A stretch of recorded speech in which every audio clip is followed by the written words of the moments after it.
प्रभु राम देव भगवान अल्लाह खुदा ईश आदि नाम एक ही शक्ति के हैं। वो कैसा है, कहां है, कैसे मिलता है, किसने देखा है? ये प्रश्नवाचक चिन्ह पूर्ण रूप से हटाने के लिए अवश्य सुनिए जगत गुरु तत्वदर्शी संत रामपाल जी महाराज के अमृत वचन, सर्व पवित्र धर्मों के पवित्र शास्त्रों के आधार पर।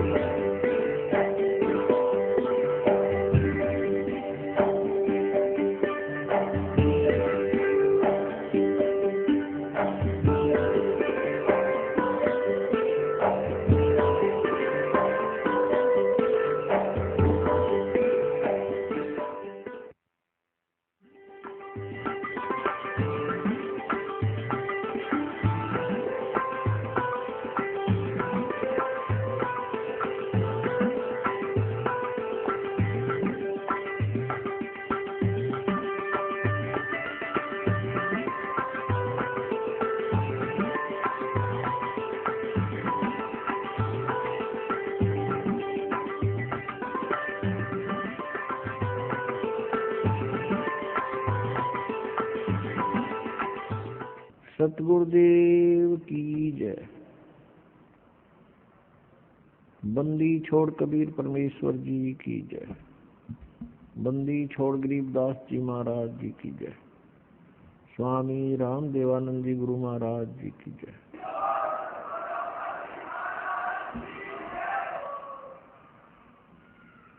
गरीब नमो नमो सतपुरुष को नमस्कार, गुरु की नहीं सुर नर मुनिजन साधुमा संतों सर्वस्वी नहीं। सतगुरु साहेब संत सब डंडो तुम प्रणाम। आगे पीछे मध्य हुए तिनको जा कुर्बान। नराकार निर्विषम काल जाल वैवंजनम। निर्लेपम निज निर्गुणम अकल अनुपवेशोन्दनम। सोहम सुरति समापतम सकल समाना निर्तल। उज्ज्वल हिरंबर हरदमम बेपरवा अथाह वार पार नहीं मध्यतम। गरीब जो सुमर सिद्ध होई गणनायक गलताना। करो अनुग्रह सोई पारस पद परवाना। आदि गणेश मनाऊं गणनायक देवन देवा। चरण कमल लाऊं आदंत करूं सेवा। परम शक्ति संगीतम हृदय सिद्धाता सोई। अवगत गुणे अतीतम सत्पुरुष निर्मोही। जगदम्बा जगदीशम मंगल रूप मुरारी। तन मन अर्पो शीसम भक्ति मुक्ति भंडारी। सुर नर मुनि जन धावे ब्रह्मा विष्णु महेशा। शेष सहस मुख गावे पूज्य आज गणेशा। इंद्र कुबेर सरीखा वरुण धर्म राजावे। समर्थ जीवन जी का मन इच्छा फल पावे। 33 कोटि धारा जावे शेष 88। उतरे भवजल पारा कट है यम की फांसी। 33 कोटि धारा जावे शेष 88। उतरे भवजल पारा कट है यम की फांसी।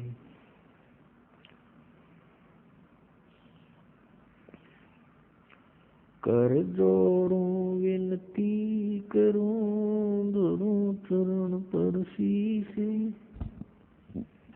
गुरु जी राम देवानंद जी महाराज ने दियो नाम बख्शीश। कोटि कोटि सिजदा करूं कोटि कोटि प्रणाम। चरण कमल में राखियो मैं बांधी जाम गुलाम। कुत्ता हूँ गुरुदेव का रामपाल दास का नाम। गले प्रेम की जेवड़ी जाके तो वहाँ जाऊं। तो करो तो बावड़ो, दूर दूर करो तो जाऊं, जो राखो तो ही रहूं, जो देवो सुख। परम पिता परमात्मा पूर्ण ब्रह्म, सारी सृष्टि के रचनहार, कुल मालिक कबीर परमेश्वर जी की असीम कृपा से हम सभी प्राणियों को सत्संग सुनने को उपलब्ध हुआ। पुण्यात्माओं, सत्संग के अंदर ये जानकारी दी जाती है कि ये मानव शरीर प्राणी को किस उद्देश्य से प्राप्त हुआ है। हम अन्य प्राणियों को देखते हैं, जो क्रियाएं वो कर रहे हैं वो मनुष्य भी कर रहा है। यदि मनुष्य का इतना ही कार्य होता जितना पशु और पक्षी करते हैं, संतान उत्पत्ति, उनकी परवरिश और फिर मृत्यु, तो मानव शरीर की कोई आवश्यकता नहीं थी।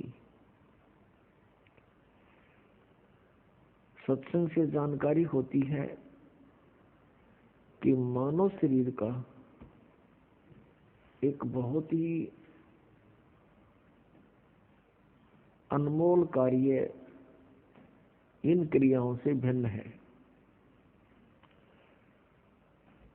और ये दूसरे शब्दों में ये कहें कि मनुष्य जीवन का मूल कार्य ही अन्य है। वो कौन सा है? वो सत्संग से पता चलता है कि आत्म कल्याण करवाना ये मनुष्य जीवन का मुख्य उद्देश्य है, और इसी के लिए मनुष्य जीवन का एक सुअवसर प्राप्त होता है। इस सुअवसर को हम सत्संग के अभाव से, तत्व ज्ञान न प्राप्त होने के कारण पशु पक्षियों जैसी क्रियाओं में ही व्यर्थ कर चले जाते हैं। और जिस दिन सत्संग प्राप्त होता है, सत्संग के वचन हमारे हृदय में पहुंचते हैं, आत्मा अज्ञान से जाग कर ज्ञान ग्रहण करती है, उस समय इसको पिछले गए हुए समय का बहुत पश्चाताप होता है। पुण्यात्माओं, हम कहाँ रह रहे हैं, ये कैसा लोक है, और यहाँ जन्म मृत्यु हो रही है।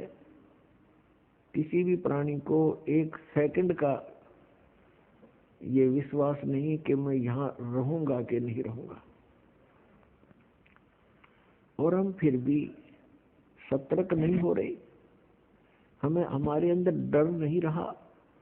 इतना तो डर है कि मेरी मृत्यु ना हो जाए। अन्य की होती है तो कारण जानकर हम संतुष्ट हो जाते हैं कि कैसे मृत्यु हुई, रोगी था, अच्छा रोगी था। दूसरे की पता लगता है कैसे मृत्यु हुई, दुर्घटना हो गई, अच्छा दुर्घटना से हो गई। तो हमें ये चिंता नहीं बनती कि कभी ऐसा हमारे साथ भी होगा। तो ये सब कारण क्या है? इसका एक कारण तो ये है कि इसका विकल्प का ज्ञान नहीं था हमें, कि ये कैसा सबके साथ होता है, होता रहेगा। इसका विकल्प क्या है, ये ज्ञान नहीं था। और ये ज्ञान होगा इस सत्संग से। और सत्संग विश्व में आकर के केवल परमात्मा ही फरमाते हैं। पूर्ण परमात्मा ही स्वयं आकर के सत्संग यानी तत्व ज्ञान प्रचार करते हैं। उस परमात्मा के अतिरिक्त जो भी सत्संग का नाम लेकर के वचन सुनाए जाते हैं वो सत्संग नहीं होता। वो जनता को मिसगाइड करना और सच्चाई से दूर रखना ही वो उन वचनों का कार्य होता है। जैसा कि आप जी कोई सत्संग सुनने को प्राप्त हुआ, और ये दास वो सत्संग सुनाता है जो परमात्मा ने आकर के स्वयं अपने मुख कमल से बोला था, जिसके विषय में श्रीमद् भगवत गीता अध्याय नंबर 4 के श्लोक नंबर 32 में कहा है कि अर्जुन, जो तूने अभी ज्ञान सुना, गीता जी अध्याय नंबर 4 के श्लोक नंबर 25 से लेकर 31 तक यज्ञों की जानकारी आपने सुनी, यज्ञमीन धार्मिक अनुष्ठानों की जानकारी। तो कोई किसी प्रकार से साधना करता है, कोई किसी प्रकार से कोई देवताओं की पूजा करता है, कोई केवल स्वाध्याय ही करता रहता है, कोई प्राणायाम करके ही संतुष्ट है, कोई अहिंसावादी तीक्ष्ण व्रत रखता है, जैसे मुंह पर पट्टी बांध के नंगे पैरों घूमना। और ये सभी साधक अपनी अपनी क्रियाओं को पापनाशक जानते हैं। पापनाशक का अर्थ है परमात्मा प्राप्ति। जब जीव के पापनाश हो जाएंगे, यानी ये शुद्ध हो जाएगा, तब परमात्मा मिलेगा। तो कहने का भाव ये है कि चौथे अध्याय के 32वें श्लोक में जो बताया है कि सभी साधक अपनी अपनी साधनाओं को सत्य मानकर यानी पापनाशक जानते हैं। यदि इनको ये पता चल जाए कि साधना व्यर्थ है तो कोई भी ना करे, उनको तुरंत त्याग देगा। तो यहाँ चौथे अध्याय के 32वें श्लोक में बताया है कि जो 25 से लेकर 31 तक धार्मिक अनुष्ठानों की जो जानकारी है, यज्ञों की, इस प्रकार के विस्तार के साथ धार्मिक अनुष्ठानों की जानकारी सच्चिदानंद घन ब्रह्म की वाणी में विस्तार के साथ कहे गए हैं। यहाँ चौथे अध्याय के 32वें श्लोक में श्रीमद् भगवत गीता में के मूल पाठ में लिखा है कि ब्रह्मणे मुखे। यह अनुवादकर्ताओं ने गड़बड़ कर दी, ब्रह्मणे मुखे का अर्थ कर दिया इन्होंने। ब्रह्मणे मुखे का अर्थ गलत कर दिया, वेद की वाणी कर दिया, जबकि इसका अर्थ बनता है सच्चिदानंद घन ब्रह्म की वाणी। ब्रह्मणे मुखे का अर्थ सच्चिदानंद घन ब्रह्म की वाणी बनता है। श्रीमद् भगवत गीता अध्याय नंबर 17 के श्लोक 23 में इन्हीं अनुवादकर्ताओं ने ब्रह्मणे का अर्थ किया है सच्चिदानंद घन ब्रह्म। वहां ठीक कर दिया, क्योंकि यहाँ विचलित हो गए। तो चौथे अध्याय के 32वें श्लोक में सच्चिदानंद, इस ब्रह्मणे मुखे का अर्थ जाने सच्चिदानंद घन ब्रह्म की वाणी में। यहाँ पर मुखे शब्द लिखा है, ब्रह्मणे मुखे। मुखे का अर्थ होता है जो वाणी परमात्मा ने स्वयं यहाँ धरती पर प्रकट होकर अपने मुख कमल से बोली है, वो है तत्व ज्ञान कबीर वाणी। उस कबीर वाणी में, यहाँ लिखना था, उस कबीर वाणी में विस्तार के साथ कहे गए हैं। और उनको जानने के बाद फिर तू सर्वथा कर्म बंधन से मुक्त हो जाएगा।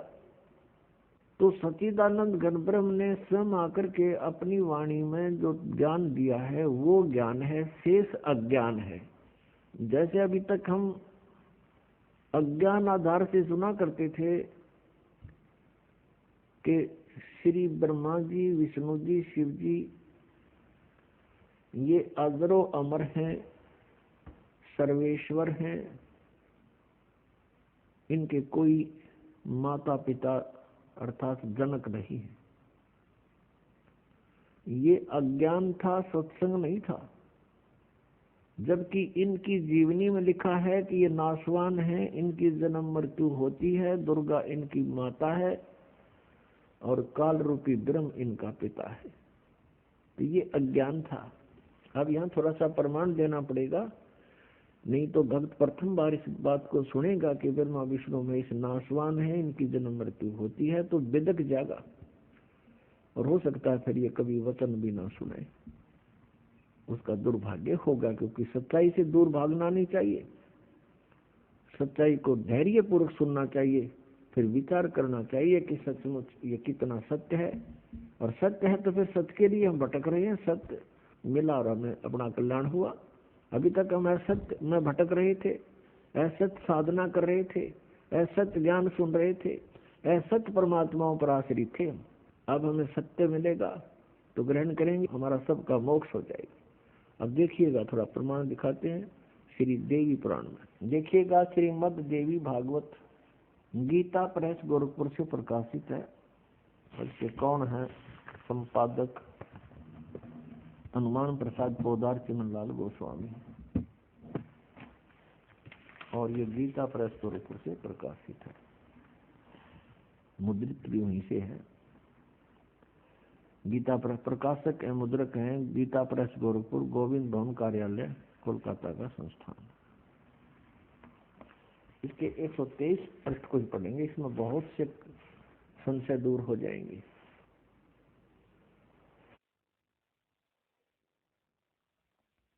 तीसरा स्कंद श्रीमद देवी भागवत आप पढ़ रहे हैं, 123 पृष्ठ देखिएगा। तुम भगवान विष्णु जी अपनी माता दुर्गा के विषय में कह रहे हैं, स्तुति करते हुए, तुम शुद्ध स्वरूपा हो, यह सारा संसार तुम इसे उद्भासित हो रहा है। मैं ब्रह्मा और शंकर हम सभी तुम्हारी कृपा से विद्यमान हैं। हमारा आविर्भाव माने जन्म और तिरोभाव माने मृत्यु हुआ करता है। हमारा जन्म और मृत्यु हुआ करता है। केवल तुम ही नित्य हो, जगत जननी हो, प्रकृति और सनातनी देवी हो।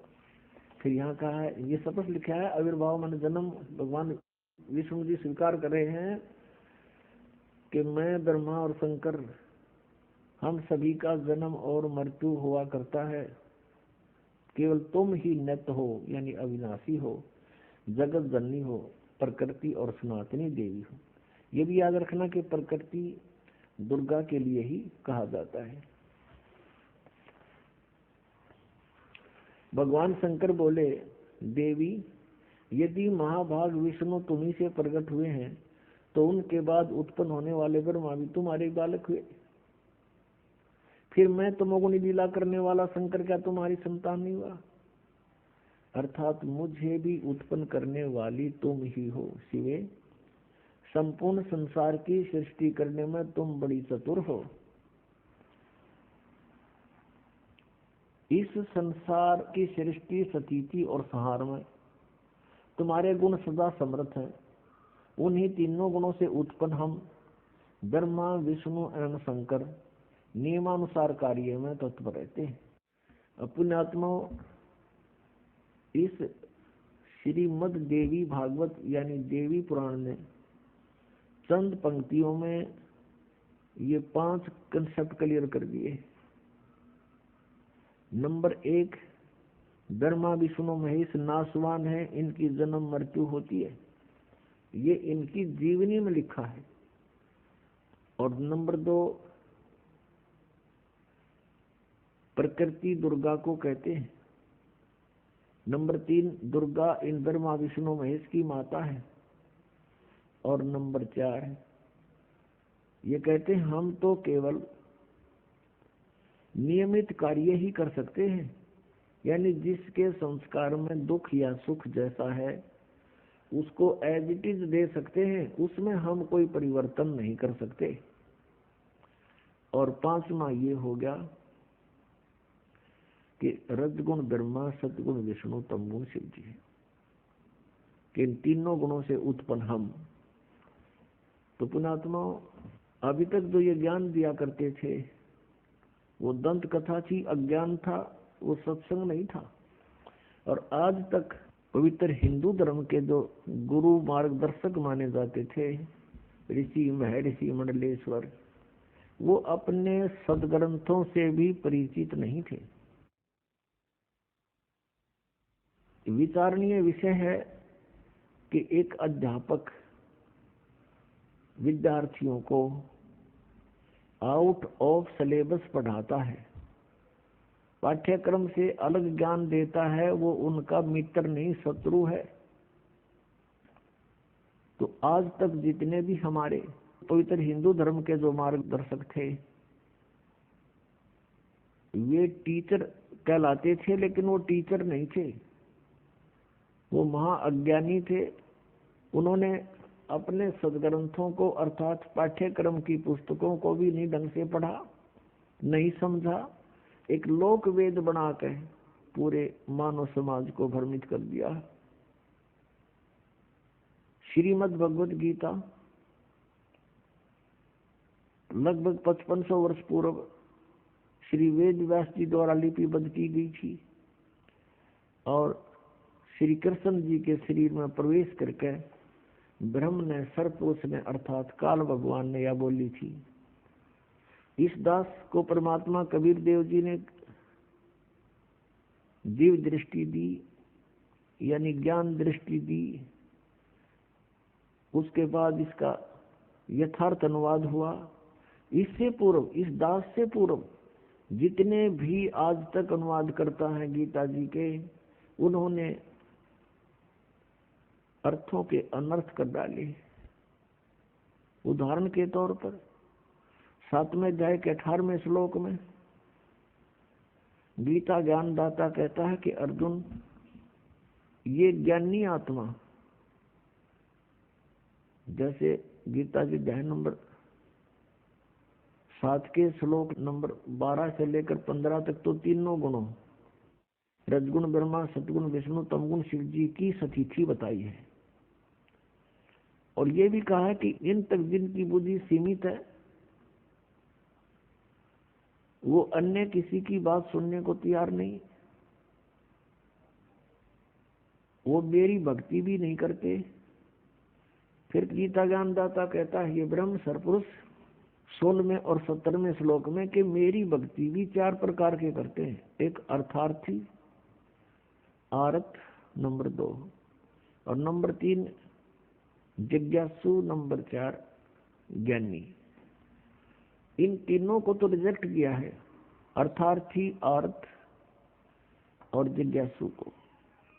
ज्ञानी के विषय में कहा कि ज्ञानी आत्मा है तो अच्छी, 7वें अध्याय के 18वें श्लोक में, लेकिन ये मेरे वाली ही अनुत्तम गति में स्थित रहे। अब यहाँ अनुत्तम का अर्थ एक 6ठी कक्षा के बच्चे से पूछ लीजिए। उत्तम माने अच्छा, यानी गुड, और अनुत्तम माने बैड। यदि कोई व्यक्ति कहीं पर बैड का अर्थ, इंग्लिश में बैड का अर्थ और गुड करता है, श्रेष्ठ करता है, तो महामूर्ख है वो। तो यहाँ इन्होंने अनुत्तम का अर्थ अति उत्तम कर दिया। कारण क्या रहा? अज्ञान। इनको पता नहीं था कि ब्रह्मा विष्णु महेश से ऊपर भी कोई शक्ति है। इनको ये भी नहीं मालूम था कि गीता जी का ज्ञान श्री कृष्ण नहीं बोल रहे, उसके अंदर प्रवेश करके ये श्री काल भगवान बोल रहे हैं। जो गीता जी अध्याय नंबर 11 के श्लोक नंबर 32 में कहता है कि अर्जुन मैं काल हूँ, सबको खाने के लिए आया हूँ, अब प्रवृत्त हुआ हूँ, और तू युद्ध ना करेगा तो भी मारूंगा इनको। और 11वें अध्याय के 21वें श्लोक में अर्जुन कह रहा कि भगवान आप तो इन देवताओं को भी खा रहे हो, आप ऋषियों को भी खा रहे हो, और ये सब सिद्धों के समुदाय आपके समक्ष वेद मंत्रों से आपकी स्तुति भी कर रहे हैं, आपसे मंगल कामना भी कर रहे हैं, और आप इन सब को खा रहे हो। तब इसने 11वें अध्याय के 32वें श्लोक में कहा कि अर्जुन मैं काल हूँ और अब प्रवृत्त हुआ हूँ, अब आया हूँ मैं, अब प्रकट हुआ हूँ। श्री कृष्ण जी तो अर्जुन के साथ पहले से ही रहते थे, संबंधी थे उसके। और अर्जुन फिर ये पूछ रहा है कि हे महानुभाव तुम कौन हो? मैं आपको नहीं जानता। एक रिश्तेदार ने नहीं जाने, कोई बात हुई है? तो उस समय श्री कृष्ण नहीं, श्री कृष्ण से बाहर निकलकर वो काल अपना स्वरूप दिखा रहा था कि अर्जुन ये है मेरा विराट रूप। और इससे पहले किसी ने इसको नहीं देखा था तेरे अतिरिक्त। और श्री कृष्ण जी तो अपना विराट रूप पांडवों की सभा में पहले दिखा चुके थे। तो ये शब्द भी श्री कृष्ण जी नहीं बोलते अगर वो गीता ज्ञान दे रहे होते कि तेरे से अतिरिक्त पहले मेरा ये विराट रूप किसी ने नहीं देखा था। वो विराट रूप श्री कृष्ण जी के सत्र का था। श्री कृष्ण जी विष्णु अवतार हैं। विष्णु जी केवल 16 कला के भगवान हैं और ये काल ब्रह्म 1000 कला का भगवान है। जैसे एक तो 100 वाट का बल्ब हो, एक 1000 वाट का हो, एक 16 वाट की ट्यूब हो, एक 1000 वाट की ट्यूब हो, तो ट्यूब दोनों रोशनी दोनों ही दिखा रही है लेकिन अंतर बहुत होता है। ऐसे ही इनके विराट रूप में अंतर था। तो ऐसे ये गीता जी का ज्ञान इनको नहीं मालूम था कि गीता जी का ज्ञान किसने बोला। इनकी बुद्धि श्री कृष्ण से ऊपर उठी नहीं। श्री कृष्ण जी को सर्वेश्वर महेश्वर मानकर श्री गीता जी के ज्ञान का अज्ञान कर डाला। तो गीता जी अध्याय नंबर 7 के श्लोक नंबर 18 में गीता ज्ञानदाता ये काल कह रहा है कि अर्जुन ये सभी ज्ञानी आत्माएं हैं तो नेक उद्धार ये परमात्मा पाने के लिए अपना सर्वस्व न्यौछावर किए हुए हैं, लेकिन ये मेरे वाली घटिया अनुत्तम गति में ही स्थित हैं। अपने आत्माओं, अब ब्रह्म की साधना को यानी काल अपनी साधना को अनुत्तम क्यों कहा? अब यहां विचार करो। श्रीमद् भगवत गीता ज्ञानदाता गीता अध्याय नंबर 4 के श्लोक नंबर 5 और 9 में, गीता अध्याय नंबर 2 के श्लोक नंबर 12 में, गीता अध्याय नंबर 10 के श्लोक नंबर 2 में ये स्पष्ट करता है कि अर्जुन तेरे और मेरे बहुत जन्म हो चुके। तू नहीं जानता, मैं जानता हूं। मेरे जन्म और कर्म अलौकिक है। फिर गीता ज्ञानदाता स्वयं कहता है कि अर्जुन 8वें अध्याय के 13वें श्लोक में कि मेरी भक्ति कर, और मेरी भक्ति का जो मंत्र है श्रीमद् भगवद गीता अध्याय नंबर 8 के श्लोक नंबर 5 और 7 में और 13 में, अध्याय 8 के 13 में, ये इसका निष्कर्ष समझो ऐसा है कि गीता ज्ञानदाता कहता कि अर्जुन तू मेरी भक्ति कर, युद्ध भी कर और मुझे प्राप्त होगा।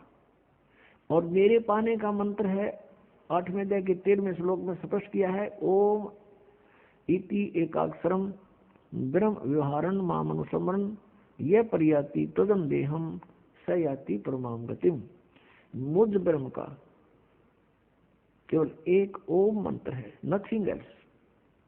यह एक ओम मंत्र है और अंतिम श्वास तक सिमरण करता हुआ जो शरीर त्याग कर जाता है, उच्चारण करके श्रवण करता हुआ शरीर छोड़ कर जाता है तो मेरे वाली परम गति को प्राप्त होता है। अब ओम के नाम से जो गति होनी है वो क्या है? क्या मोक्ष होगा? कितना मोक्ष होगा? कि ब्रह्मलोक प्राप्ति होगी। 8वें अध्याय के 16वें श्लोक में गीता जी में लिखा है कि अर्जुन ब्रह्मलोक पर्यंत सभी प्राणी पुनरावृत्ति में है। पुनरावृत्ति का अर्थ है वहां गए हुए प्राणी भी पुनर्जन्म को प्राप्त होते हैं, पूर्ण मोक्ष नहीं होता। और यह अनुवादकर्ताओं ने 8वें अध्याय के 16वें श्लोक में अनुवाद गलत कर दिया। इन्होंने कर दिया कि मुझे प्राप्त प्राणी का पुनर्जन्म नहीं होता। इसका अर्थ ये बनता है कि जो ये विद्यते माने विद्य धातु है, ये विद्य माने जानना भी होता है, कि जो ये नहीं जानते कि मुझे प्राप्त प्राणी का पुनर्जन्म होता है तो वो मेरी साधना करके ब्रह्मलोक में जाने से भी पुनरावृत्ति को ही प्राप्त होते हैं, ब्रह्मलोक प्राप्त करते हैं और वहां से फिर जन्म मृत्यु में ही रहते हैं। यदि यहाँ इनके अनुवाद को सही माने गीता अनुवादकर्ताओं का कि मुझे प्राप्त प्राणी का, गीता ज्ञानदाता कह रहा है कि मुझे प्राप्त प्राणी का पुनर्जन्म नहीं होता। ये गीता जी अध्याय नंबर 4 के श्लोक 5, 9, गीता अध्याय नंबर 2 का श्लोक 12 और गीता अध्याय नंबर 10 का श्लोक 2 ये झूठे हो जाते हैं कि ये कहता है मेरे भी जन्म मृत्यु हो, तेरे साधक के भी, यानी तू मेरा साधक है तो तेरे भी जन्म मृत्यु होंगे अर्जुन। तो यहाँ इन्होंने अर्थों के अनर्थ कर डाले। अब गीता जी अध्याय नंबर 17 के श्लोक नंबर 23 में कहा कि ओम तत्सत इति निर्देश है ब्रह्मण त्रिविध समर्थ है। ब्रह्मण माने सच्चिदानंद गण ब्रह्म का 3 मंत्र के ओम तत्सत मंत्र की साधना का निर्देश है, नथिंग एल्स। और कोई मंत्र नहीं उस परमात्मा के पाने का, यानी पूर्ण मोक्ष कराने का। अब गीता जी अध्याय नंबर 8 के श्लोक नंबर 1 में अर्जुन ने पूछा कि आपने 7वें अध्याय के 29वें श्लोक में जिस तत्ब्रह्म के विषय में कहा कि तत्ब्रह्म को जानकर, सारे धातम को जानकर और पूरे सब कर्मों से परिचित प्राणी केवल जरा और मरण से मुक्ति पाने के लिए प्रयत्न करते हैं, वो संसार की किसी वस्तु की इच्छा नहीं रखते। तो 8वें अध्याय के प्रथम श्लोक में पूछा कर किम तत्ब्रह्म, वो तत्ब्रह्म, वो परमात्मा कौन है, वह परमेश्वर कौन है। 8वें अध्याय के 3रे श्लोक में गीता ज्ञानदाता ने कहा कि वो परम अक्षर ब्रह्म है, यानी गीता ज्ञानदाता से कोई अन्य है वो। और फिर 15वें अध्याय के 1 से लेकर 4 में श्लोक में और 18वें अध्याय के 62वें श्लोक में गीता ज्ञानदाता अपने से अन्य किसी परम अक्षर ब्रह्म यानी सर्वशक्तिमान की शरण में जाने को कह रहा है। उसकी कृपा से ही तू परम शांति को और सनातन परम धाम को प्राप्त होगा, 18वें अध्याय के 62वें श्लोक में। और गीता जी अध्याय नंबर 15 के श्लोक 1 से 4 का निष्कर्ष है कि उल्टा लटका हुआ संसार रूपी वृक्ष है और इसके सभी पार्ट्स को, सभी भागों को जो व्यक्ति जानता है, स वेदवित, वो वेद के तात्पर्य को जानने वाला है, अर्थात वो तत्वदर्शी संत है।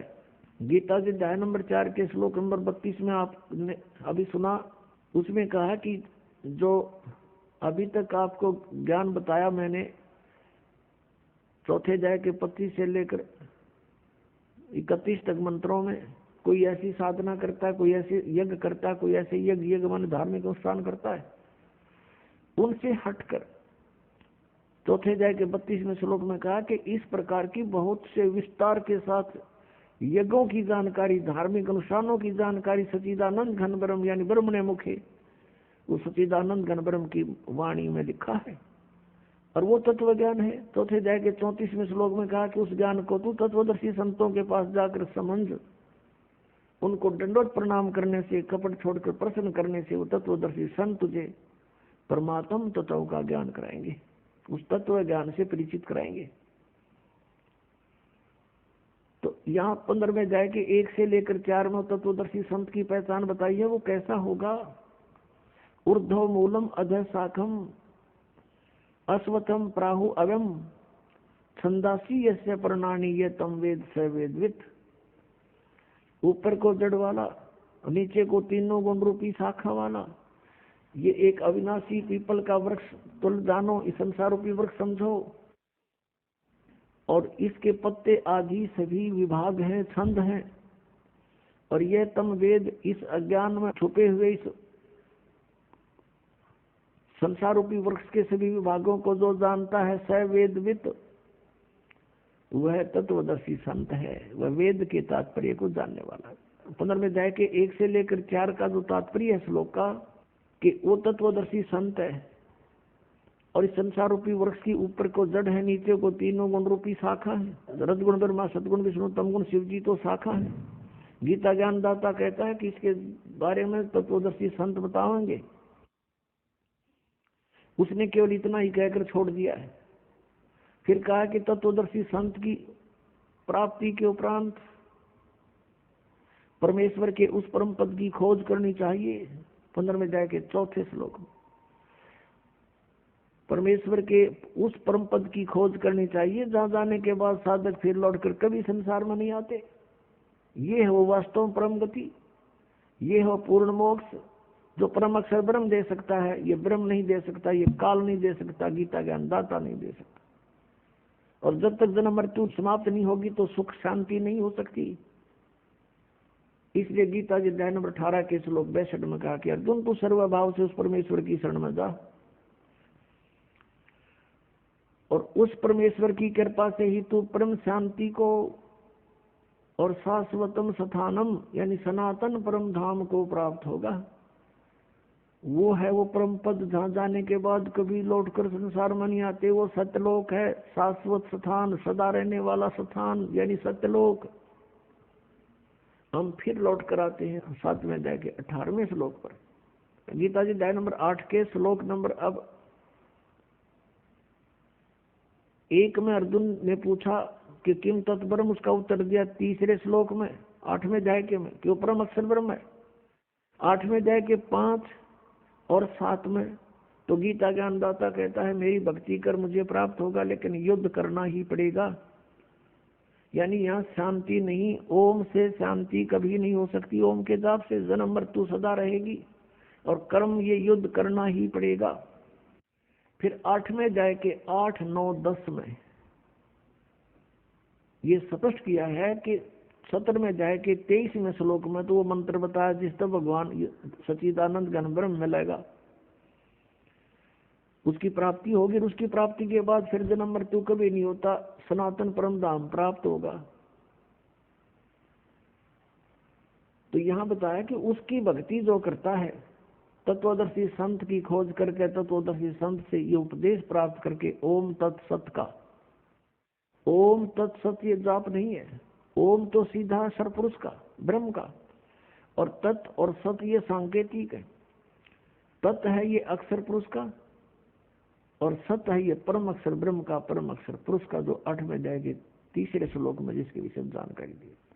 श्रीमद् भगवद गीता अध्याय नंबर 15 के श्लोक नंबर 16 और 17 में 3 पुरुष हैं, सरपुरुष अक्षर पुरुष। 16वें श्लोक में कहा कि सरपुरुष और अक्षर पुरुष ये 2 प्रकार के प्रभु हैं, परमात्मा हैं। वास्तव में परमात्मा नहीं है, लेकिन इनको भी परमात्मा कहते हैं।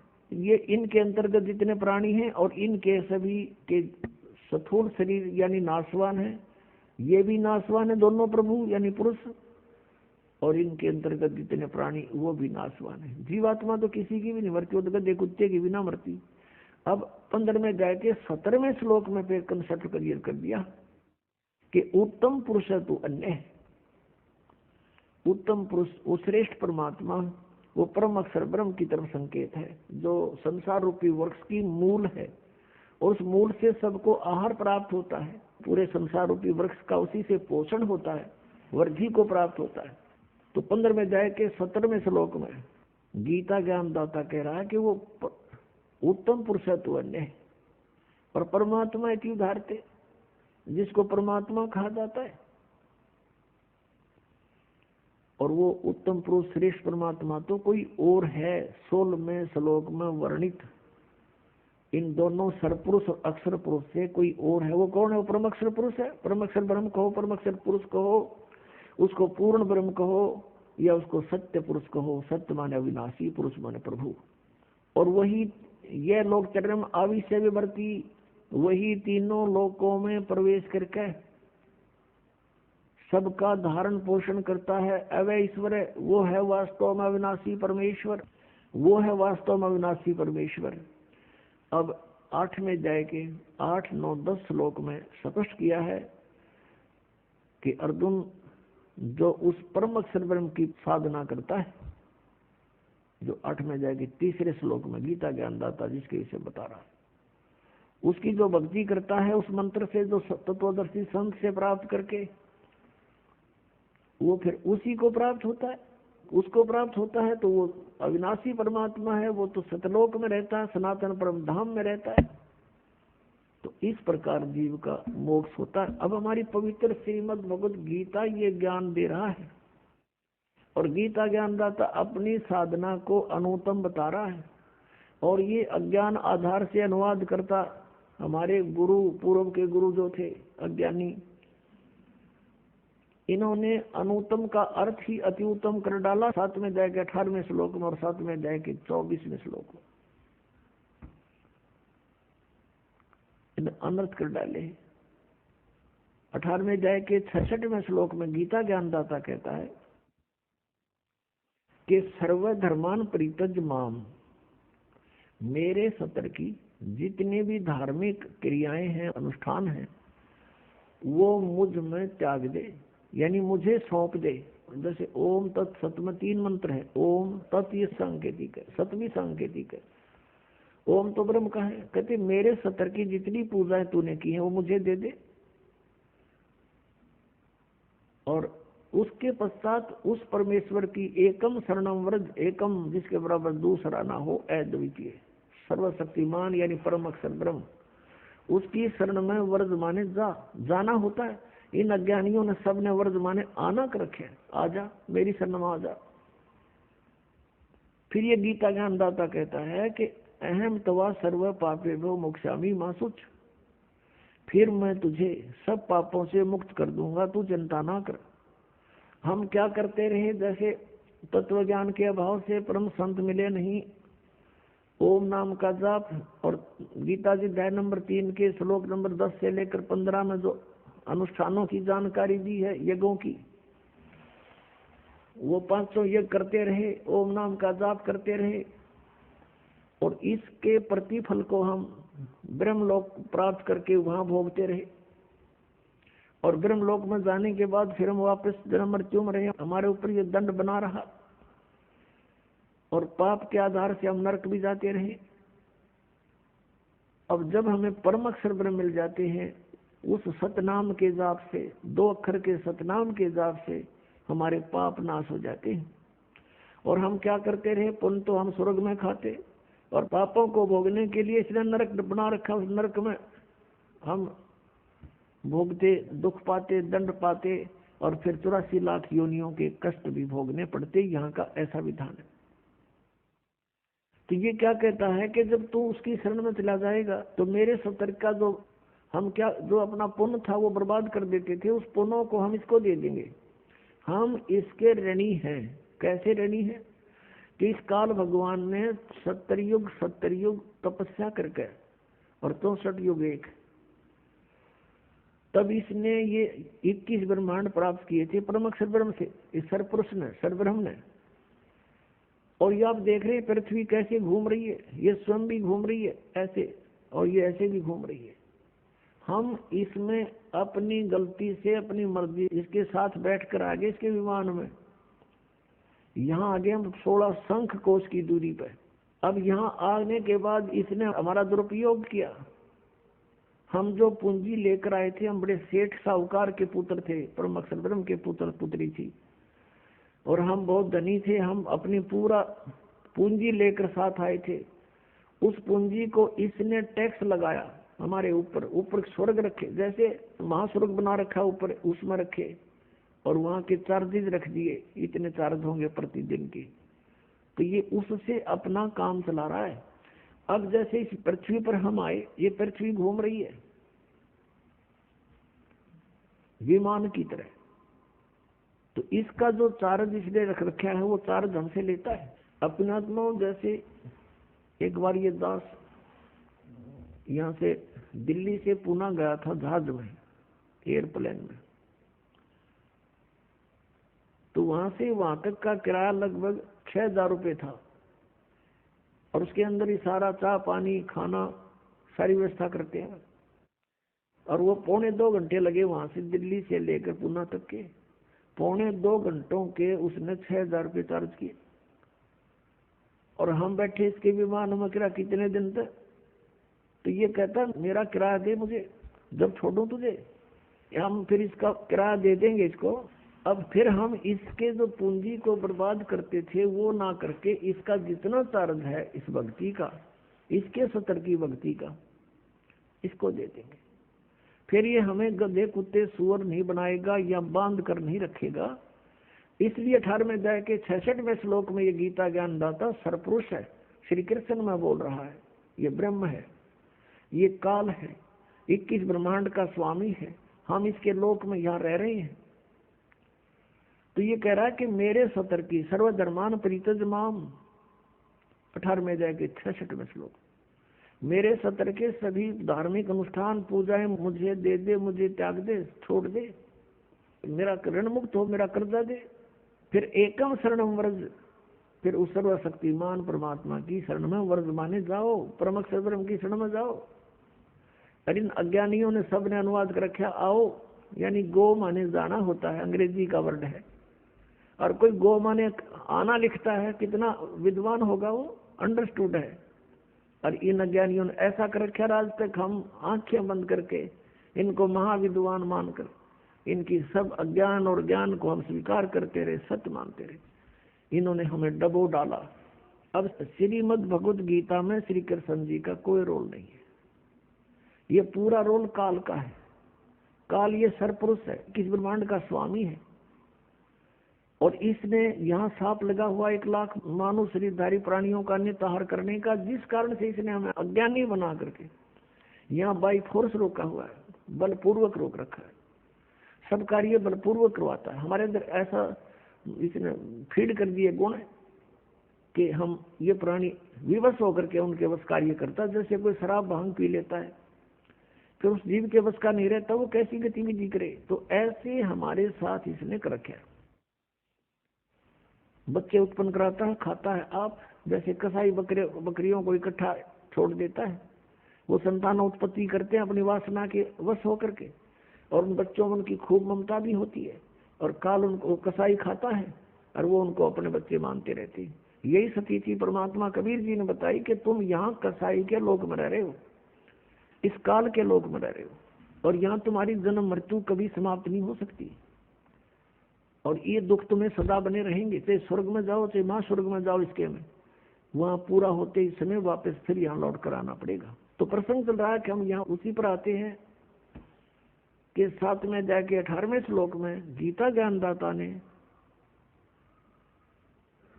अपनी साधना, अपनी गति को भी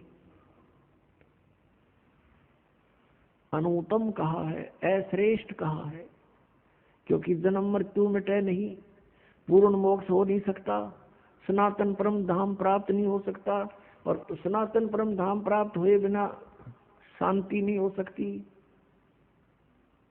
तो वो गति फिर व्यर्थ है, यूजलेस है, अनुत्तम है, घटिया है। इसका उदाहरण देते हैं। क्या बताते हैं? परमात्मा कबीर देव जी ने अपना तत्व ज्ञान अर्थात सच्चिदानंद घन ब्रह्म की वाणी स्वयं आकर के बोली है, और वही ज्ञान आदरणीय गरीबदास साहिब जी में फीड करके उनके मुख कमल से बाहर निकलवाया है। उसमें क्या बताया है? 72 सोनी अक्षय करी, चुनक ऋषिश्वर एक, ये दे धारे जोरा फिरे, ये सभी काल के भेख। 72 अक्षौणी अक्षय करी, क्षय माने नाश कर दिया 72 अक्षौणी का। किसने? चुनक ऋषिश्वर एक, चुनक नामक एक ऋषिवर ने, ऋषिश्वर देख कितनी गहरी शब्द लाया हमारे लेकिन इनके साथ। एक तो ऋषि सिंपल, एक ऋषिश्वर, ऋषियों में भी श्रेष्ठों से भी श्रेष्ठ। उस ऋषि के ये लक्षण हैं क्या? कि 72 अक्षौणी मानदाता चक्रवर्ती राजा की 72 अक्षौणी का नाश कर दिया, खा गया।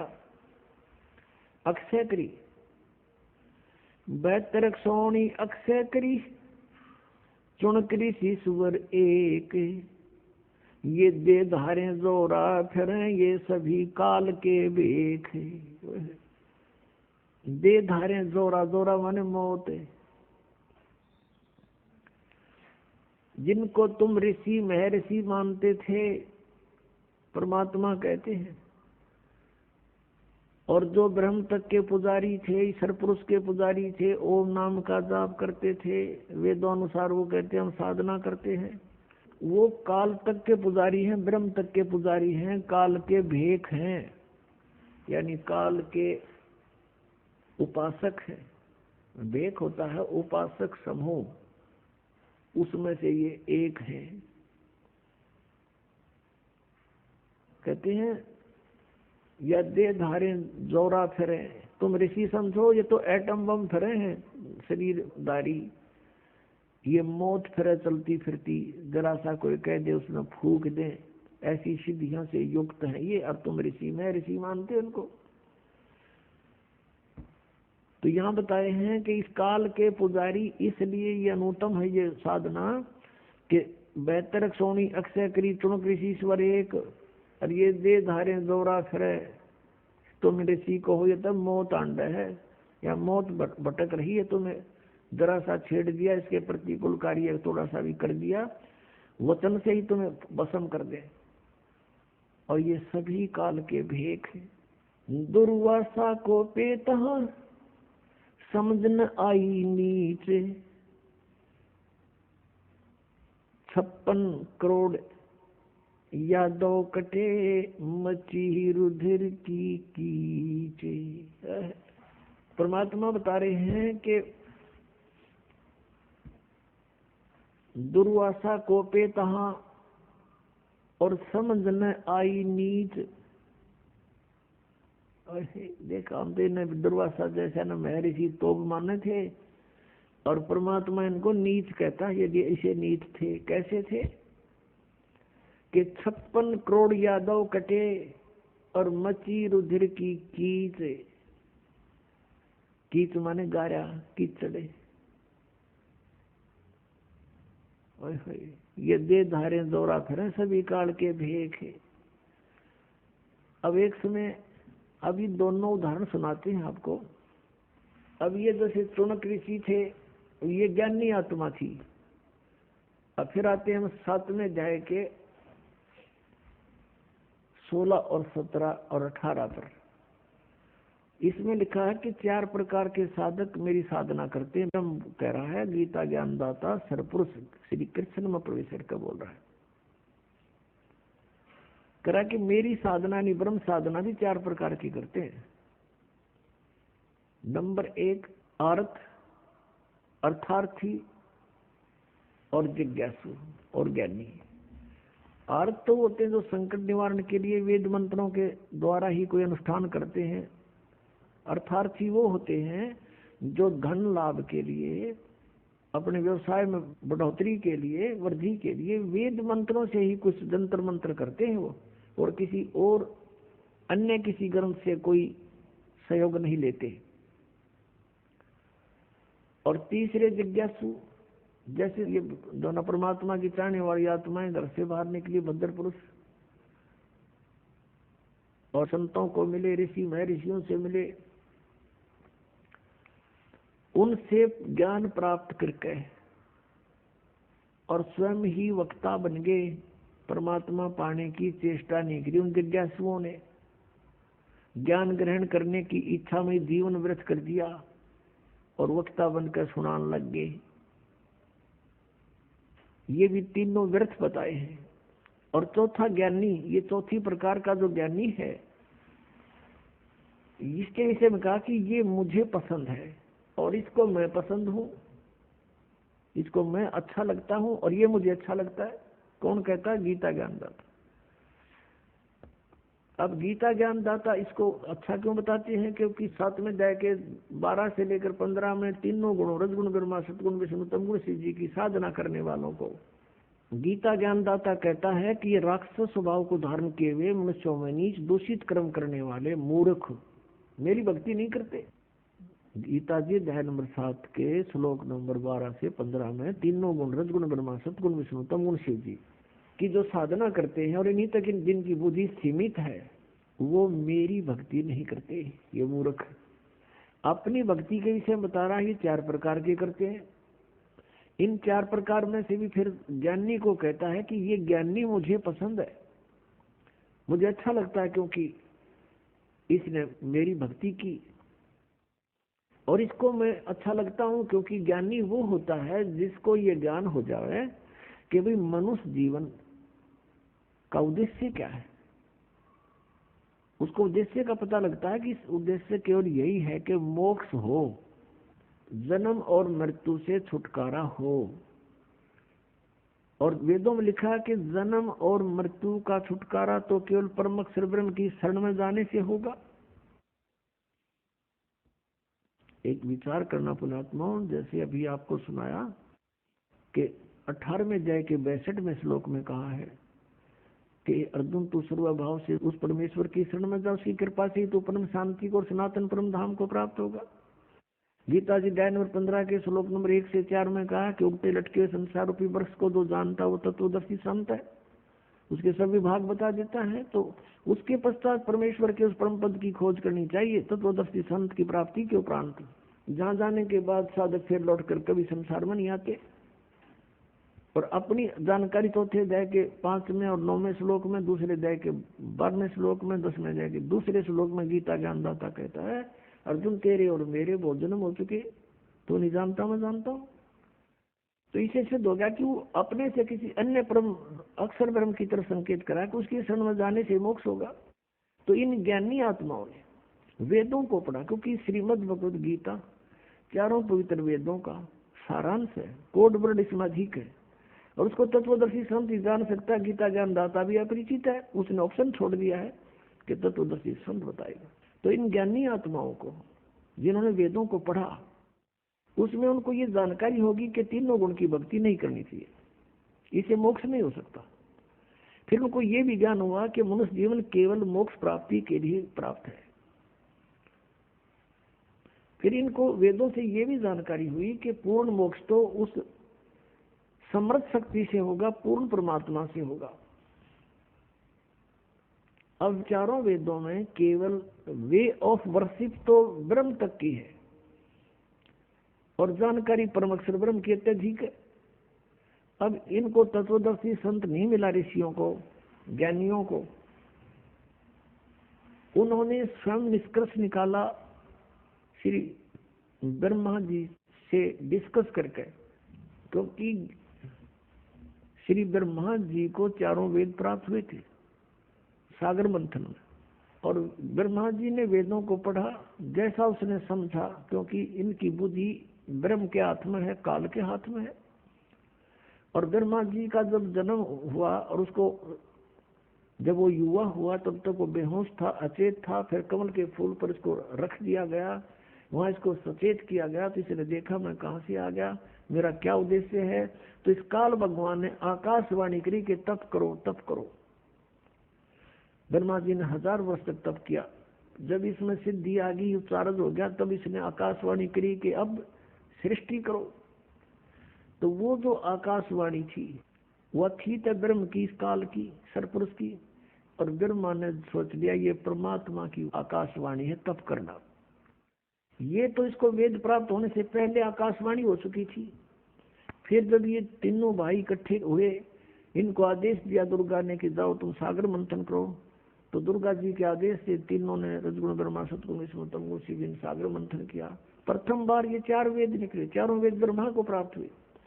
फिर ब्रह्मा जी ने पढ़ा, तो ब्रह्मा जी ने वेदों में जैसे यजुर्वेद अध्याय नंबर 40 के मंत्र नंबर 15 में स्पष्ट किया है कि वायु अनिलम बसमांतम अथिदम अमृतम, वायु अनिलम अमृतम अथिदम बसमांतम शरीरम, ओम कर्तु समर किलवे समर और कर्तुम समर। ओम नाम का जाप काम करते करते सिमरण करो, विशेष कसक के साथ यानी श्रद्धा के साथ सिमरण करो, किलबलाहट के साथ, रंकार धुन से। यानी एक ऐसी रंकार धुन, ये नहीं ये नाम देते हैं 5 नाम, उनमें नहीं। रंकार का अर्थ है जैसे मरता हुआ आदमी अपनी जीवन यातना करता है, ऐसे ऐसे इस मंत्र में श्रद्धा रखे जो भी जाप करे। तो कहते हैं फिर और काम करते करते सिमरण करो, ओम नाम का जाप करो। तो ऋषियों ने ये जान लिया कि ओम इज द मंत्र ऑफ कंप्लीट गॉड।